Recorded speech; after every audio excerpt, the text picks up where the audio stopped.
తుందా లేదా అనేటటువంటి ఆందోళన కూడా అభిమానుల్లో నెలకొంది, కార్యకర్తల్లో నెలకొంది, నేతల్లో నెలకొంది. ఈ సమయంలో అన్నాడీఎంకే వర్గాల నుంచి వచ్చినటువంటి అధికారిక ప్రకటన, అలాగే మరి కాసేపట్లో ఒక హెల్త్ బులెటిన్ను రిలీజ్ చేయబోతున్నారు అనేటటువంటి వార్త కూడా మనకు అందుతోంది.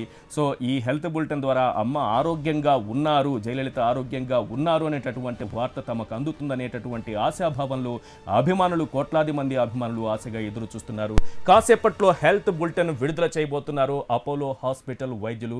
అభిమానులందరూ కూడా ఆతృతగా ఎదురు చూస్తున్నారు. అమ్మ ఆరోగ్యానికి సంబంధించి ఒక మంచి వార్తను వారు అందిస్తారు అనేటటువంటి ఆశతో వారంతా ఎదురు చూస్తున్నారు.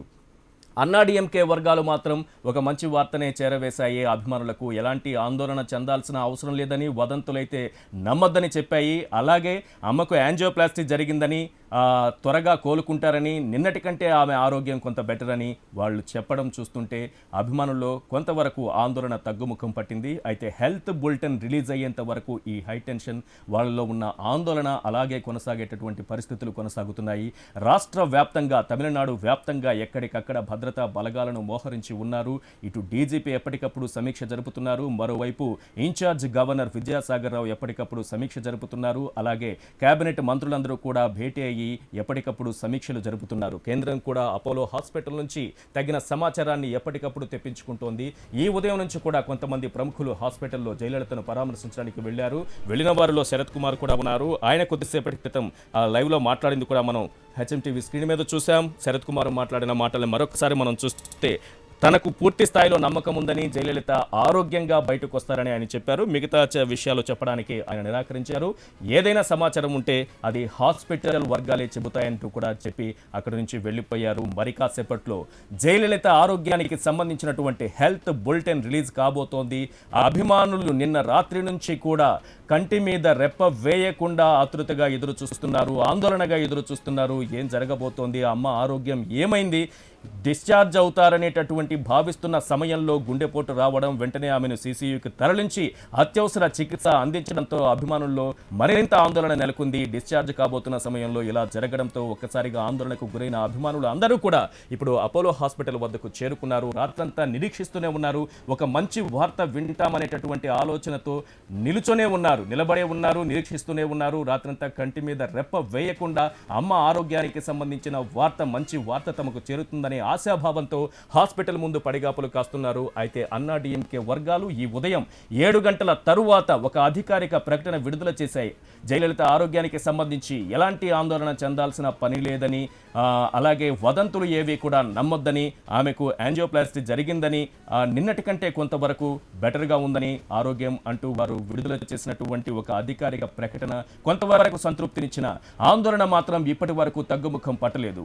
మరి కాసేపట్లో అపోలో హాస్పిటల్ వైద్యులు హెల్త్ బులెటిన్ రిలీజ్ చేయబోతున్నారు. హెల్త్ బులెటిన్ ద్వారా వైద్యులు ఏం చెప్పబోతున్నారు, అభిమానులు ఎంతో ఆశగా నిరీక్షిస్తున్నారు. ఆమె హెల్త్కి సంబంధించి శుభవార్తనే వైద్యులు అందిస్తారు అనేటటువంటి ఆలోచనతో వారు ఉన్నారు. వారి ఆందోళన మాత్రం ఇప్పటికీ కంటిన్యూ అవుతోంది. కొంతవరకు తగ్గుముఖం పట్టిన వైద్యులు రిలీజ్ చేసేటటువంటి, అపోలో వర్గాలు రిలీజ్ చేసేటటువంటి హెల్త్ బులెటిన్ ద్వారా ఆమె ఆరోగ్య పరిస్థితి తెలియబోతుంది. రైట్, మోహన్ మనకు అందుబాటులో ఉన్నారు, మా ప్రతినిధి మోహన్. ఈ అధికారిక ప్రకటన ఎప్పుడు విడుదలైంది, ఎవరు విడుదల చేశారు, ఆమె ఆరోగ్యానికి సంబంధించి అన్నాడీఎంకే వర్గాలు విడుదల చేస్తున్నటువంటి ఒక ప్రకటన, దీని పూర్తి సారాంశం ఏంటి, మీరు చూసారా దాన్ని? ఈశ్వర్, అంటే నిన్న ఆమెకి మ్యాసివ్ కార్డియాక్ అరెస్ట్ జరిగిన తర్వాత జరిగినటువంటి పరిణామాల నేపథ్యంలో రాత్రి యాంజియో చేసినట్టుగా ఇక్కడ మనకు తెలుస్తున్నటువంటి సమాచారం. యాంజియో చేసిన తర్వాత, యాంజియోగ్రామ్ చేసిన తర్వాత ఆమె కొంత నిలకడగా ఆ పెయిన్ తట్టుకొని నిలబడినట్టుగా తెలుస్తుంది. ఎందుకంటే మ్యాసివ్గా కార్డియాక్ అరెస్ట్ వచ్చిన తర్వాత కొంత ఇబ్బందికరమైనటువంటి పరిస్థితులు వస్తాయి. ఆ నేపథ్యంలో ఆమెకి యాంజియో చేసిన తర్వాత కొంత మేరకు నిలకడగా, స్టేబుల్గా ఆమె నిలబడ్డట్టుగా, తట్టుకునే పెయిన్ నుంచి రిలీఫ్ అయినట్టుగా చెప్తున్నారు. కీలకమైనటువంటి వ్యక్తులు అందిస్తున్నటువంటి సమాచారం మేరకే ఈ విషయం తెలుస్తుంది. అయితే దానికి సంబంధించి అధికారికంగా ఇప్పటివరకు ఎవరు ప్రకటన చేయలేదు. అన్నాడీఎంకేకి సంబంధించినటువంటి నేతలు ఎవరు కూడా ఇట్లాంటి విషయాలు బయటకు వెల్లడించడానికి సిద్ధంగా లేదు, సముఖత వ్యక్తం చేయడం లేదు. ఎందుకంటే రాజ్భవన్ నుంచి కానీ, లేదంటే ఆసుపత్రి వర్గాల నుంచి కానీ ప్రకటన వెలువడాలనేది ఒక నిబంధనగా పెట్టుకోవడం జరిగింది. ఈ నేపథ్యంలో ఇక్కడ ఎవరు కూడా ఏ రకమైనటువంటి ప్రకటనలు చేయడానికి కూడా సుముఖత వ్యక్తం చేయనటువంటి నేపథ్యంలో ఇక్కడ ప్రస్తుతానికైతే రాత్రి యాంజియో తర్వాత కూడా మళ్ళీ తిరిగి వైద్యం కొనసాగుతూ ఉంది. ఎవరైతే గతంలో ట్రీట్మెంట్ ఇచ్చారో రిచర్డ్, లండన్కి సంబంధించినటువంటి రిచర్డ్ యొక్క సూచనల మేరకు ఎయిమ్స్ వైద్యులు, అదేవిధంగా ఇక్కడ ఉన్నటువంటి అపోలో ప్రముఖ వైద్యులందరూ కూడా వారికి వైద్య సేవలు అందిస్తున్నట్టుగా తెలుస్తోంది. దీన్ని బట్టి ఆమె రెస్పాండ్ అవుతుంది అని చెప్పి కూడా ఇప్పటికీ మనతో మాట్లాడినటువంటి శరత్ కుమార్ కూడా చాలా స్పష్టంగా చెప్పడం జరిగింది. ఆమె కోలుకుంటారు అన్నటువంటి అభిప్రాయం వ్యక్తం చేయడంతో పాటుగా వైద్యానికి బాగా రెస్పాండ్ అవుతుంది, చూసామన్నటువంటి అభిప్రాయాన్ని కూడా ఆయన మనతో పంచుకోవడం జరిగింది. సో ఈ నేపథ్యంలో మనం చూసుకున్నట్లయితే రాత్రి యాంజియో తర్వాత ఆమె ఆరోగ్య పరిస్థితుల్లో కొంత మెరుగుదల కనిపించినట్టుగా వీరి మాటల ద్వారా తెలుస్తుంది. అదేవిధంగా కొన్ని కీలకమైనటువంటి వ్యక్తుల ప్రకటనలు కానీ, లేదా అదేవిధంగా కొంతమంది కీలకమైనటువంటి వ్యక్తులు లోపల నుంచి బయట వచ్చి మీడియాతో మాట్లాడుతున్నటువంటి క్రమంలో చెప్పినటువంటి వ్యాఖ్యలను కూడా చూసినట్లయితే ఆమె ఆరోగ్య పరిస్థితుల్లో కొంత మెరుగుదల ఉంది అన్నటువంటి అభిప్రాయాన్ని తోసిపుచ్చడానికి అవకాశం లేదని చెప్పి కూడా చాలా స్పష్టంగా తెలుస్తోంది. అంటే ఒక గందరగోళమైనటువంటి పరిస్థితి నెలకొంది. ఎందుకంటే గతంలో ఆమె దాదాపుగా 74 రోజుల పాటు ఆసుపత్రిలో చికిత్స పొందుతూ ఉన్నటువంటి తర్వాత 75వ రోజు మ్యాసివ్ కార్డియాక్ అరెస్ట్ అయ్యిందని చెప్పి కూడా ఒక ఇబ్బందికరమైనటువంటి వార్త తెలియడంతో దిగ్భ్రాంతికి గురవడం అనేది సహజం. అందులో అన్నా డిఎంకే పార్టీ అనేది ఒక క్రమశిక్షణ కలిగినటువంటి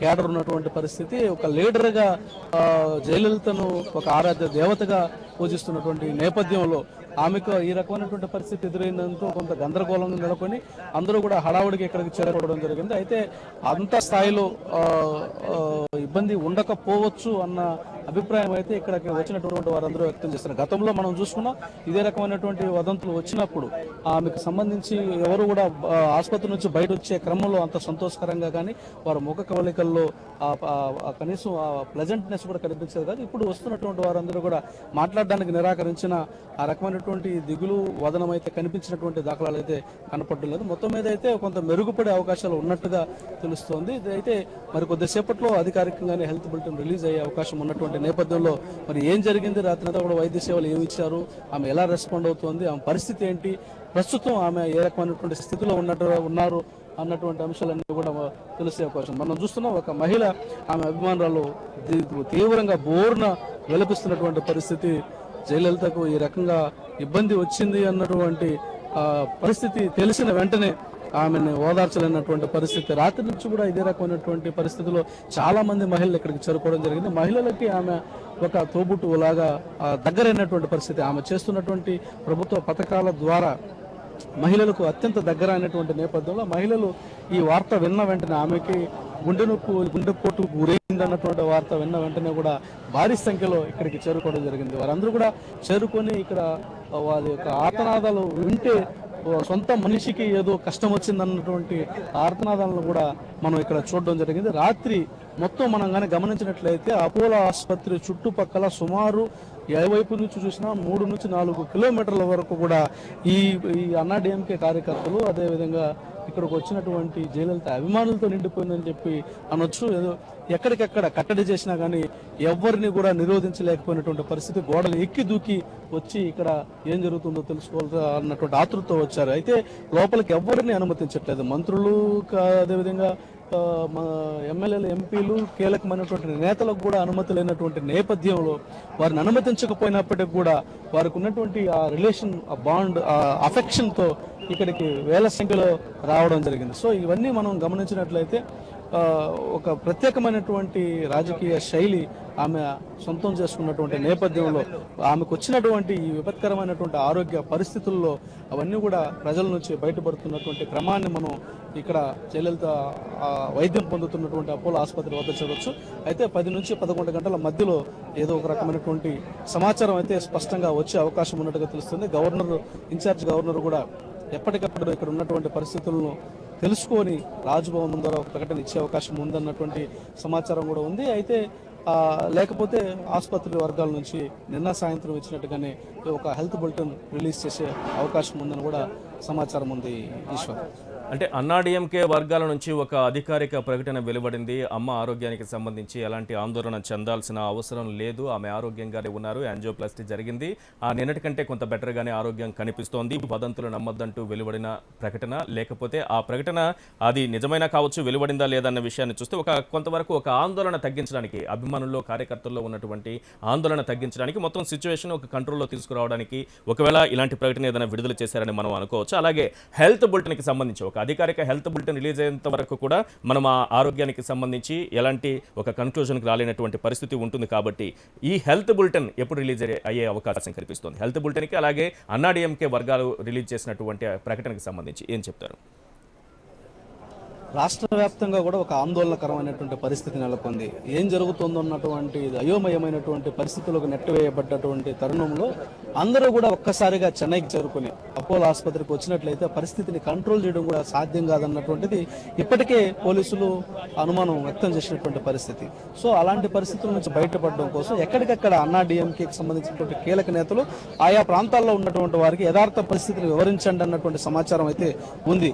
ఎందుకంటే ఇప్పటికే పార్టీకి సంబంధించినటువంటి ఎంపీలు, ఎమ్మెల్యేలు, పార్లమెంట్ లో ఉండాల్సినటువంటి ఎంపీలు కూడా ఎక్కడికి వచ్చేసినటువంటి నేపథ్యంలో ఇవందరూ ఉన్నటువంటి నేపథ్యంలో పార్టీ కేడర్కు ఒక సంకేతాన్ని పంపిస్తున్నారు. ఏ ప్రాంతాల్లో ఉన్నటువంటి వారు ఆయా ప్రాంతాల నుంచి ఇక్కడికి చేరుకోవడానికి వీలు కాకుండా, అంటే చేరుకోవాల్సినటువంటి అవసరం లేదన్నటువంటి అభిప్రాయాన్ని తెలియజేసే విధంగా ఒక స్పష్టమైనటువంటి సమాచారం అయితే ఇస్తున్నట్టుగా తెలుస్తుంది. అయితే ఇది అధికారికంగా కాకుండా పార్టీ వర్గాల ద్వారా, పార్టీలో ఉన్నటువంటి కీలకమైనటువంటి వ్యక్తుల ద్వారా, పార్టీలో ఉన్నటువంటి ఆంతరంగికులకు ఈ సమాచారాన్ని చేరవేసి కార్యకర్తలను శాంతింపజేయడం, అదేవిధంగా కార్యకర్తలను ఇక్కడికి రానివ్వకుండా కట్టడి చేయడం, ఎక్కడికక్కడ వారి ప్రార్థనలు లేదంటే వారి యొక్క విన్నపాలు ఏమైనా ఉంటే అక్కడే చేసుకునే విధంగా ఒక వెసులుబాటు కల్పించి, అంటే ఒక ఒక ఒక ఒక ప్రశాంతమైనటువంటి వాతావరణం తీసుకురావడం ఉద్దేశంగా నడుస్తున్నటువంటి క్రమం ఇది. ఎందుకంటే గతంలో చూసాం మనం, వేల సంఖ్యలో అపోలో ఆసుపత్రి ముందు అంతా కూడా వేల సంఖ్యలో వచ్చి పూజలు చేసినటువంటి దాఖలాలు గతంలో దాదాపు నెల రోజుల క్రితమే మనం చూసినటువంటి పరిస్థితి. ఇప్పుడు ఉన్నటువంటి మళ్ళీ ఈ పరిస్థితి వచ్చిందంటే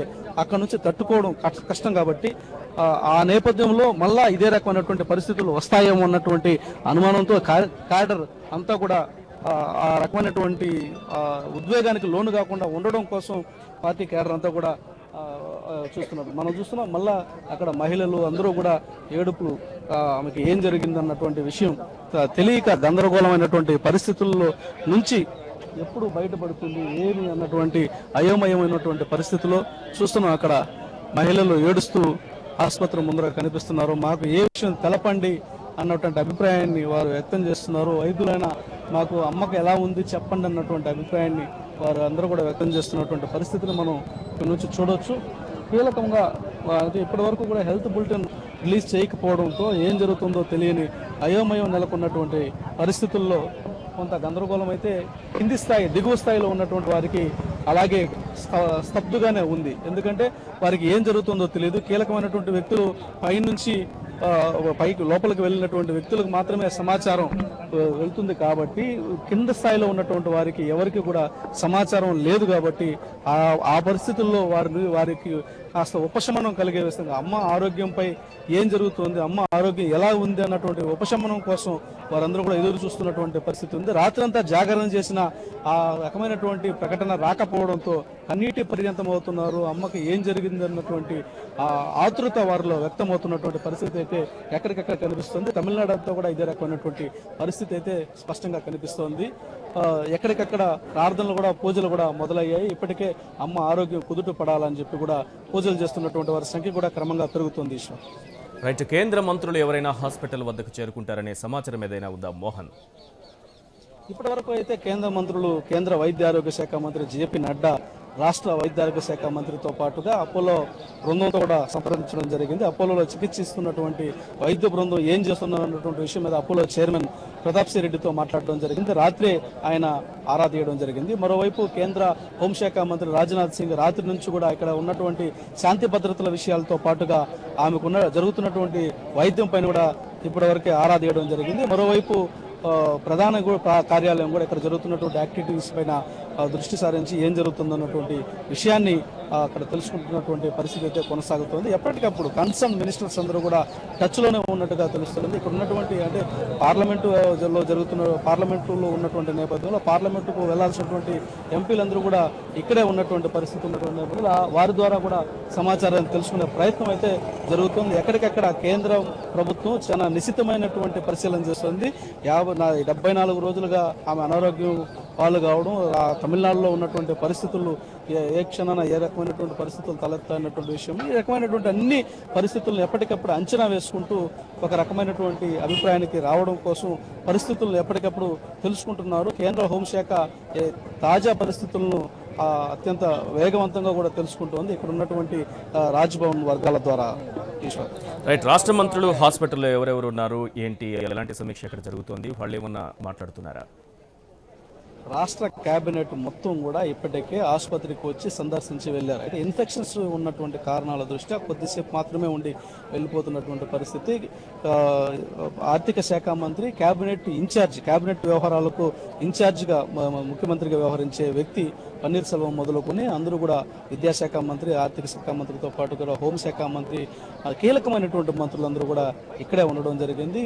ఎమ్మెల్యేలు, ఎంపీలు, ఏ ఒక్క రాజకీయ నాయకుడు అంటే ఏఐడిఎంకేకి సంబంధించి పదవిలో ఉన్నవారు కానీ, లేదంటే పార్టీ పదవుల్లో ఉన్నటువంటి వారు కానీ, ప్రభుత్వ పదవిలో ఉన్నటువంటి వారు కానీ ఏ ఒక్కరు కూడా ఈ ఆసుపత్రి మెట్లు తొక్కనిటువంటి వ్యక్తి లేడని మాత్రం చెప్పొచ్చు. ఎందుకంటే అదొక ఈ ఆనవాయితీ, ఒక క్రమశిక్షణకు మాదిరిగా కూడా అన్నాడీఎంకేని చెప్పొచ్చు. ఈ నేపథ్యంలో ఆమెకి అనారోగ్యం ఏర్పడిన తర్వాత జరిగినటువంటి పరిణామాల్లో ప్రతి ఒక్కరూ కూడా ఇక్కడే ఉండి పర్యవేక్షిస్తున్నారు. ఎవరి స్థాయిలో వారు తెలుసుకునే ప్రయత్నం అయితే చేస్తున్నారు.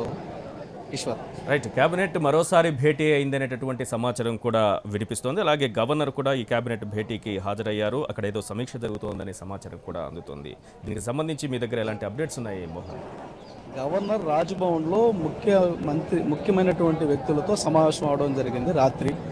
ఇక్కడ జరుగుతున్నటువంటి పరిస్థితులను, రాష్ట్రంలో నెలకొన్నటువంటి పరిస్థితులను ఎప్పటికప్పుడు తెలుసుకోవడం కోసం ప్రధాన కార్యదర్శితో ఒకసారి సిట్టింగు, అదేవిధంగా కీలకమైనటువంటి మంత్రులతో ఒకసారి ఆయన చర్చించడం జరిగింది. ఆసుపత్రుల్లో ఒకసారి మంత్రులందరూ కూడా పన్నీర్సెల్వం నాయకత్వంలో ఇక్కడ ఒక సమావేశం జరగడం జరిగింది రాత్రి. ఆమెకి ఎలాంటి వైద్య సేవలు అందాలి, ప్రపంచంలో అత్యాధునికమైనటువంటి వైద్య సేవలు ఎక్కడ అందుబాటులో ఉన్నాయి, వాటిని తీసుకురావడానికి ఏ రకమైనటువంటి ప్రయత్నం చేయాలి, కేంద్ర ప్రభుత్వంతో ఏ రకంగా సంప్రదించాలి, కేంద్ర ప్రభుత్వం యొక్క చొరవ ఏ విధంగా తీసుకోవాలి, మనం ఏ విధమైనటువంటి చొరవ చూపాలన్నటువంటి అంశాలను ప్రధానమైనటువంటి విషయంగా చర్చకు తీసుకురావడం జరిగింది. ఆ చర్చలో భాగంగా రిచర్డ్తో సంప్రదించినటువంటి ఇక్కడ ఉన్నటువంటి వైద్యులు, కేబినెట్ మంత్రులు కూడా ఆ రకంగా ఇంకా ఎవరైనా కూడా నిపుణులు ఉంటే వారిని కూడా సంప్రదించాలని చెప్పి కూడా తీర్మానం చేయడం జరిగింది. ఈ రకంగా అయితే ఆమె వైద్యము, ఆరోగ్యము, రాష్ట్రంలో నెలకొన్న పరిస్థితులు వీటి మీదనే నిశ్చితమైనటువంటి ఒక అధ్యయనం అయితే జరిగింది. ఈశ్వర్, రైట్. నిన్న 8 గంటల తరువాత రిలీజ్ అయినటువంటి హెల్త్ బులెటిన్ ఒక అధికారిక ప్రకటన మనం చూసాం హాస్పిటల్ నుంచి. ఆ తర్వాత ఇప్పటి వరకు ఎలాంటి ప్రకటనలు లేవు. హెల్త్ బులెటిన్ కూడా రిలీజ్ అవుతుందో లేదన్న ఉత్కంఠ ఇప్పటికీ నెలకొని ఉంది. దాదాపు 12 గంటల సమయం గడిచిపోయిన తరువాత కూడా హాస్పిటల్ వర్గాల నుంచి ఎటువంటి అప్డేట్స్ హెల్త్ బులెటిన్ రూపంలో కానీ ఇతర రూపంలో కానీ లేకపోవడం ఎలాంటి విషయాన్ని సూచిస్తోంది? దీన్ని ఎలా చూడాలంటారు? ఒకవైపు గందరగోళం, రాష్ట్రం అంతా కూడా ఏం జరుగుతుందో తెలియని అయోమయ పరిస్థితులు అయితే చాలా స్పష్టంగా కనిపిస్తున్నాయి. ఎందుకంటే ఇప్పటి వరకు హెల్త్ బులెటిన్ రిలీజ్ చేయకపోవడం అన్నది సామాన్యులకు, అదేవిధంగా గందరగోళంలో ఉన్నటువంటి వారికి, కాస్త అయోమయంలో ఉన్నటువంటి వారికి ఇంకాస్త టెన్షన్ పెంచే పరిస్థితిని అయితే కలుగజేస్తుంది. ఎందుకంటే ఏం జరుగుతుందో తెలియదు, ఎప్పుడు ఏమవుతుందో తెలియదు అన్నటువంటి ఉత్కంఠ నెలకొన్నటువంటి పరిస్థితి. మామూలుగా ఒక వ్యక్తి హాస్పిటల్లో చేరడానికి, అదేవిధంగా 74 రోజులుగా వైద్య సేవలు పొందుతున్నటువంటి వ్యక్తికి ఇమ్మీడియట్గా మళ్ళా కార్డియాక్ అరెస్ట్ రావడం, సో ఇట్లాంటి పరిణామాలు మినిమం నాలెడ్జ్ ఉన్నటువంటి వారందరూ కూడా కొంత ఆందోళన చెందడానికి అవకాశం ఉంది. సో ఈ నేపథ్యంలో ఇప్పటి వరకు హెల్త్ బులెటిన్ రిలీజ్ చేయకపోవడాన్ని ఒక రకంగా చూడాలి. మరో రకంగా ఇక్కడ ఉన్నటువంటి కొంతమంది వైద్యులు, అంటే ఇతర ప్రాంతాల నుంచి వచ్చినటువంటి ఏఐడిఎంకి సంబంధించిన వారు కానీ, ఆమె అభిమానులు కానీ, ఆ వైద్య బృందంలో వైద్యుల వృత్తుల నిపుణులు ఉన్నటువంటి వారు క్రిటికల్గా ఉన్నట్లయితే వెంటనే హెల్త్ బులెటిన్ రిలీజ్ చేసేవారు. కొంత మెరుగై ఉండొచ్చు కాబట్టి కొంత తాత్సారం చేసి పరిస్థితిని సమీక్షించి మళ్ళా హెల్త్ బులెటిన్ రిలీజ్ చేయొచ్చు అన్నటువంటి అభిప్రాయం కూడా ఒకవైపు వ్యక్తం అవుతుంది. అయితే సామాన్య నాలెడ్జ్ ఉన్నటువంటి వారు, హెల్త్ అవేర్నెస్ లేనటువంటి వారిలో అయితే మాత్రం చాలా గందరగోళం నెలకొంది. ఏం జరుగుతుందన్నటువంటి ఉత్కంఠ సామాన్య ప్రజల నుంచి దాదాపుగా పార్టీలో ఉన్నటువంటి లో కేడర్ నాయకుల వరకు కూడా వ్యక్తమవుతుంది. హెల్త్ అవేర్నెస్ లేనటువంటి వారు అందరిలో కూడా గందరగోళం. ఇందాక మనం చూసాం విజువల్స్ లో కూడా మహిళలు ఎట్లా ఏడుస్తున్నారు. సో వీరందరికీ కూడా ఏం జరుగుతుందన్నటువంటి అవగాహన లేకపోవడం, ఆ వైద్యులు స్పష్టంగా చెప్పకపోవడం వలన ఈ గందరగోళమైనటువంటి పరిస్థితి నెలకొంది. సో ఇక్కడ 2 రకాలైనటువంటి వర్షన్లకు అవకాశం ఉన్నటువంటి నేపథ్యంలో, ఒకటి క్రిటికల్ గా ఉంటే వెంటనే రిలీజ్ చేస్తుండేవారు, క్రిటికల్ గా ఉన్నటువంటి పరిస్థితి నుంచి కొంత బయటపడింది కాబట్టి సమీక్షించి తర్వాత ఇచ్చే అవకాశం ఉందన్నటువంటి దాన్ని కూడా తోసిపుచ్చే అంశం కాకపోయిన నేపథ్యంలో మరి వైద్యులు, ఈ అపోలో వైద్యులు ఏ రకంగా స్పందిస్తారనేది మాత్రం వేచి చూడాల్సినటువంటి అంశం. ఈశ్వర్, రైట్. మోహన్, మరిన్ని అప్డేట్స్ కోసం మళ్ళీ మిమ్మల్ని సంప్రదిస్తాను. అన్నాడీఎంకే అధినేత్రి ముఖ్యమంత్రి జయలలితకు గుండెపోటు వచ్చిందన్న వార్తతో తమిళనాడు అంతటా విషాద ఛాయలు అలుముకున్నాయి. మరి కాసేపట్లో